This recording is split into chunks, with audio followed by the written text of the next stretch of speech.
इस वीडियो में हम डिस्कस करेंगे OIC के बारे में। OIC stands for organisation of Islamic corporation. सबसे पहले हम इसके इंट्रोडक्शन को डिस्कस करेंगे।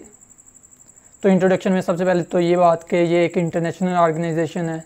इंटरनेशनल ऑर्गेनाइजेशन का मतलब ये है कि इस ऑर्गेनाइजेशन में जो कंट्रीज़ आते हैं या स्टेट्स आती हैं, मेंबर स्टेट्स जो हैं, तो वो जो हैं वो इंटरनेशनली हैं। वो किसी एक स्पेसिफ़िक रीजन की या किसी एक स्पेसिफ़िक कॉन्टिनेंट की नहीं है, बल्कि वो जो कंट्रीज़ हैं वो ऑल ओवर द वर्ल्ड हो सकते हैं। इट मीन्स कि OIC जो है, ऑर्गेनाइजेशन ऑफ इस्लामिक कॉरपोरेशन, वो एक इंटरनेशनल ऑर्गेनाइजेशन है। सेकंड जो है कि इट वाज फाउंडेड इन 1969। इसकी बुनियाद 1969 में रखी गई थी। क्यों इसकी बुनियाद रखी गई थी 1969 में? 1969 में मस्जिद अक्सा में आग लगा दी गई थी, जिसकी वजह से all over the world Muslims बहुत ज़्यादा हर्ट हुए थे। तब मुसलमानों ने इस बात की ज़रूरत महसूस की कि उनकी एक सेपरेट ऑर्गेनाइजेशन होनी चाहिए जो उनकी आवाज़ को बुलंद करे पूरी दुनिया में, जो उनकी वॉइस को रिप्रेजेंट करे ऑल ओवर द वर्ल्ड। तो इसलिए ये ऑर्गेनाइजेशन तब बनाई गई थी 1969 में। टोटल अभी 57 मेंबर स्टेट्स हैं या कंट्रीज़ हैं इस ऑर्गेनाइजेशन में। अब नेक्स्ट हम इसका पर्पस को डिस्कस कर लेते हैं कि इस ऑर्गेनाइजेशन का पर्पस क्या है। इस ऑर्गेनाइजेशन का जो मेन पर्पस है वो ये है कि protect the interest of the Muslim world and also safeguard the interest of the Muslim world. Muslim जितने भी कंट्रीज़ हैं ऑल ओवर द वर्ल्ड, उनके इंटरेस्ट मतलब कि उनके मफादात को प्रोटेक्ट करना, उनके मफादात को सेफ गार्ड करना, in spirit of promoting international peace and harmony, और पूरी दुनिया में अमन सलामती और हम आहंगी पैदा करना। The collective voice of the Muslim world. जो OIC है, जो बेसिकली जो OIC है, ये कलेक्टिव वॉइस है मुस्लिम कंट्रीज़ की ऑल ओवर द वर्ल्ड। अब नेक्स्ट हम ऑफिशियल लैंग्वेजेस के बारे में डिस्कस करते हैं कि OIC जो ऑर्गेनाइजेशन है, इसकी जो ऑफिशियल लैंग्वेजेस हैं वो 3 हैं। Number 1 Arabic, number 2 English and number 3 French. ये 3 ऑफिशियल लैंग्वेजेस हैं OIC की। अब नेक्स्ट हम देखते हैं कि इसका हेडक्वार्टर कहाँ पर है। सऊदी अरब के शहर जद्दा में इसका हेडक्वार्टर OIC का। अब नेक्स्ट ये है कि इसकी पॉपुलेशन जो है 2018 के मुताबिक जो पॉपुलेशन है OIC मेंबर स्टेट्स या कंट्रीज़ की, वो 1.9 बिलियन से भी ज़्यादा है। नेक्स्ट ये है कि इस OIC को ऑर्गेनाइजेशन ऑफ इस्लामिक कॉन्फ्रेंस भी कहा जाता है, और बाज़ जगहों पर ऑर्गेनाइजेशन ऑफ इस्लामिक कंट्रीज़ भी लिखा होता है। I hope it is clear. अब नेक्स्ट हम देखते हैं कि OIC के जो 57 मेंबर्स हैं, मींस के कंट्रीज़ हैं, मेंबर स्टेट्स या कंट्रीज़ हैं, वो कौन से हैं। सबसे पहले देखते हैं कि ये तो इंटरनेशनल ऑर्गेनाइजेशन है, ये तो हमें पता है। अब तो एशियन कौन से कंट्रीज़ हैं? Asian Pakistan, Azerbaijan, Palestine, Qatar, Saudi Arabia and so on, आप देख सकते हैं यहाँ पर। और अगर बात की जाए यूरोपियन कंट्रीज़ की, तो यूरोपियन कंट्री सिर्फ एक है, वो है अल्बानिया। और साउथ अमेरिकन जो कंट्रीज़ हैं वो सिर्फ 2 हैं OIC ऑर्गेनाइजेशन में। और यहाँ पर आप अफ्रीकन कंट्रीज़ की लिस्ट देख सकते हैं। OIC में जो अफ्रीकन कंट्रीज़ हैं वो ये हैं, आप देख सकते हैं यहाँ पर। अब नेक्स्ट हम देखते हैं OIC को जो चैलेंजेस हैं। OIC के जो फर्स्ट चैलेंज है, अगर बात की जाए तो वो ये है कि no mechanism of conflicts resolution. अब देखें मुस्लिम कंट्रीज़ कितने ज़्यादा हैं जो OIC में 57 है, तो अब डिफरेंट कंट्रीज़ में बहुत ज़्यादा कन्फ्लिक्ट्स पाए जा रहे हैं। मसलन पाकिस्तान में देख लें, पैलेस्टाइन में देख लें, लीबिया, ईरान, शाम, इराक, अफ़गानिस्तान। तो अगर पाकिस्तान की बात की जाए तो कश्मीर का कितना ज़्यादा कन्फ्लिक्ट्स हैं पाकिस्तान और इंडिया के दरमियान, तो पाकिस्तान को कितना लॉस हो रहा है।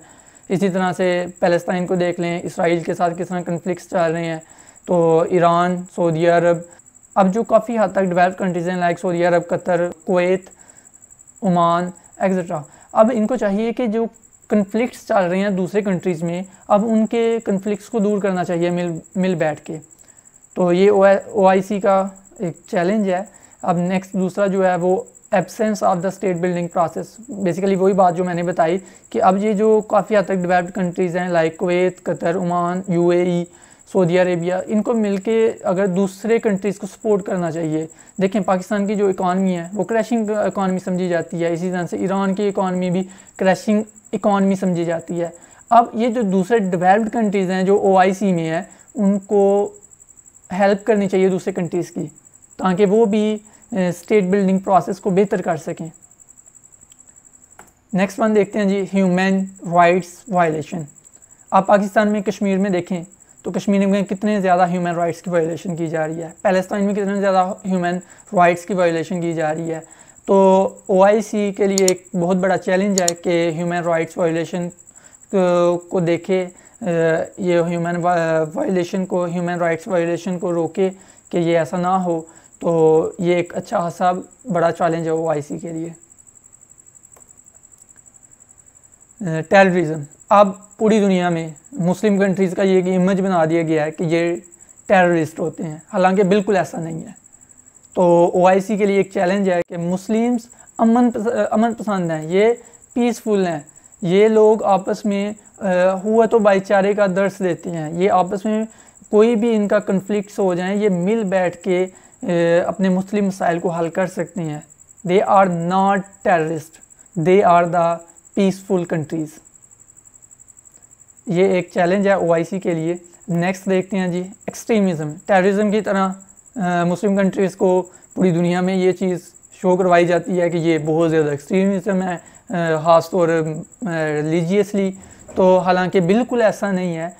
मुस्लिम जो कंट्रीज़ हैं, इवन के कोई यहाँ पर प्रॉब्लम्स हो जाए तो मिलजुल के मिल बैठकर प्रॉब्लम्स को दूर किया जाता है, वहाँ पर डिस्कशन की जाती है, ना कि मरने मराने पर बात आ जाती है। तो बिल्कुल ऐसा नहीं है, कोई मसला मसाइल हो जाएं उनको दूर कैसे किया जाता है, ये भी ह्यूमंस हैं।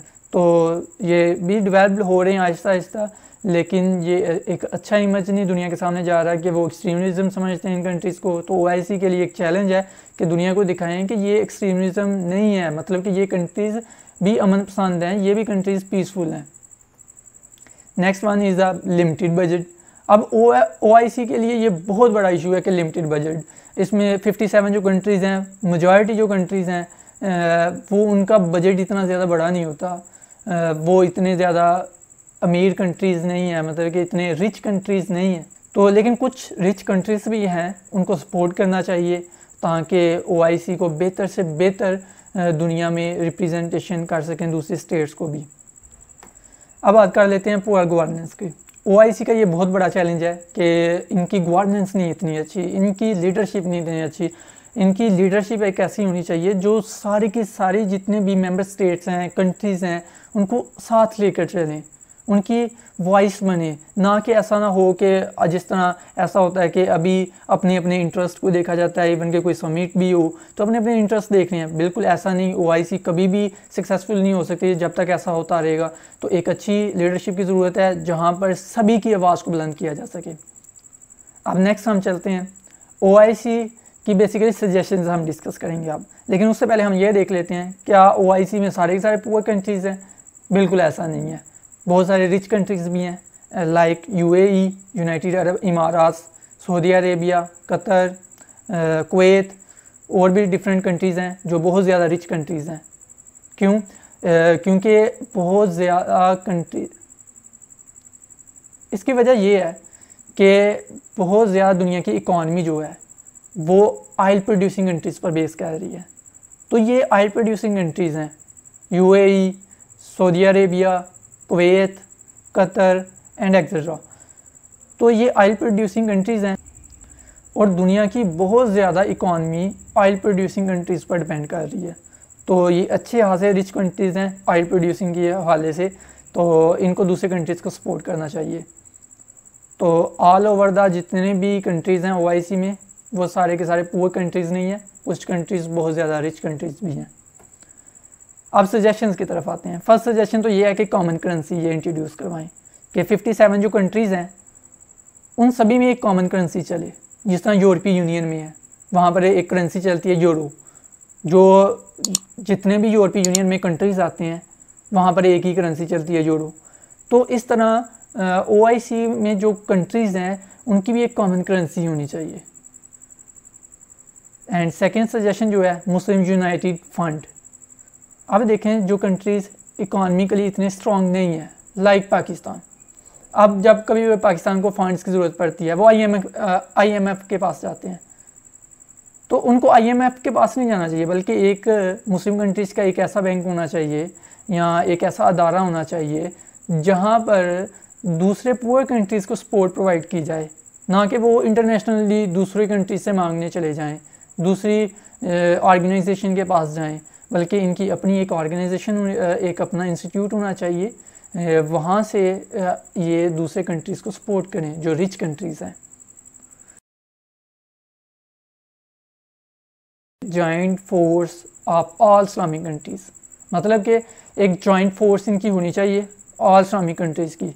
जब कभी किसी इस्लामिक कंट्री पर अटैक किया जाए वो सारी कंट्रीज़ पर अटैक समझा जाएगा और सारी कंट्रीज़ मिलकर उसको डिफेंड करेंगे उस कंट्री को जहाँ पर अटैक किया गया होगा।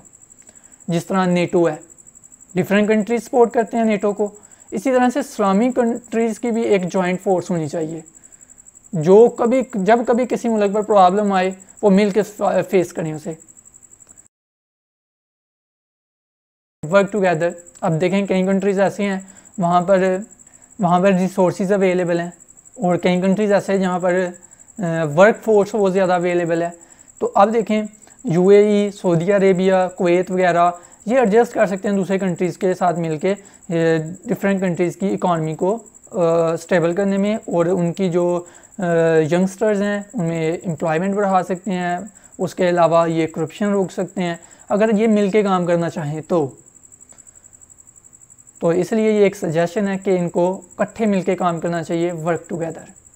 Next one is a common strategies. कोई भी प्रॉब्लम हो मिल बैठ के कॉमन स्ट्रेटजीज़ के साथ मिलके काम करें और प्रॉब्लम्स का सलूशन निकालें, ना कि हर कोई कंट्री आए अपने मफादात देखे और एक ही मतलब कि अपने मफादात को देखते हुए डिसीजंस बताए कि ये नहीं ये डिसीजन करना चाहिए। तो कॉमन स्ट्रेटजीज़ हो इस्लामिक पॉइंट ऑफ व्यू से हो। नेक्स्ट सजेशन भी यही है कि परमानेंट इस्लामिक फोरम होना चाहिए कि कोई भी प्रॉब्लम हो कॉमन स्ट्रेटजीज़ होनी चाहिए और साथ साथ इस्लामिक लॉज को इस्तेमाल करते हुए प्रॉब्लम्स के सलूशंस निकाले जाने चाहिए।